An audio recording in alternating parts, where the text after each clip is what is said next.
mentioned the Civil War when we were above with our men commemoration. And the Civil War really undone the whole revolution. Because that powerful army I mentioned about, which was played a key role here in Limerick. Limerick is a very important place. It's strategically important. And the man who took control here was the Brennan from the East Clare Brigade, who were a very active unit. But the Republicans were by far the strongest grouping. And Liam Lynch was in charge of the Republicans. But he thought he'd win them back. They'd all been the one just before that, you know. And what Brennan done was he played him along for 3 weeks until artillery and armoured cars, British artillery and British armoured cars came to Limerick. And a rifleman is no good against artillery. Right? They simply blow the house to the other side of it. You know.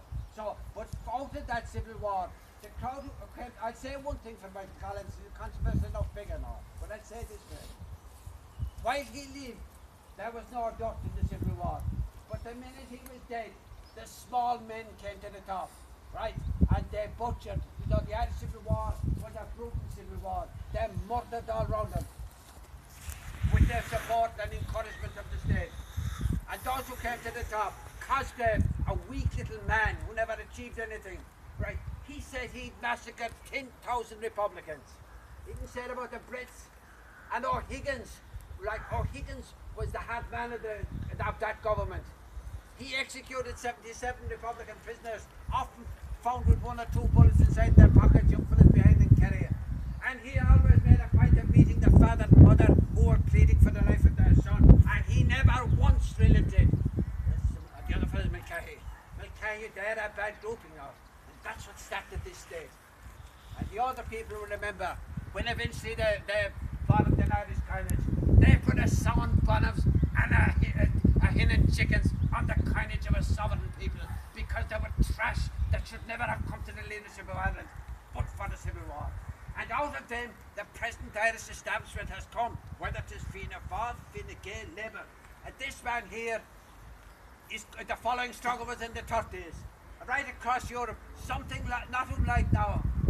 The ordinary people rose up against that establishment and they mostly went fascist, right?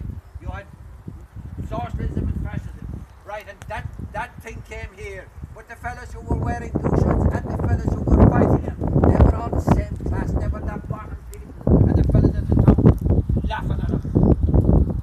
This man was killed in that struggle and that's why we stand here today. Because I said, unless revolution brings better times for the ordinary people, control over their own destiny, that's what we fight for. And that's what we will eventually achieve it.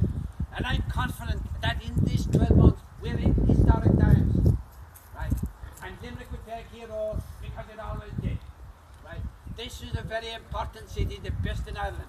I don't care now about, we say the men that went out in Easter week, they held Dublin for 7 days. It was the first time in 700 years that the English had in control of Dublin. That's to the men the tradition that we follow on. And I didn't mention the boys with the flags above in our county commemoration by the Wilson now, because the military tradition is very important. And what we stand for, the national colours, green, white and orange. We stand for equality between Protestant, Catholic and dissenter, and to them the future of Ireland belongs. And the starry plough of James Connolly, he was one of the greatest men in Irish history, right? It has to be social, it has to be benefit of the people, and we're proud of our own colours here from Munster at the other side. So we now call it Don to say another decade of the roses for our comrade, you know.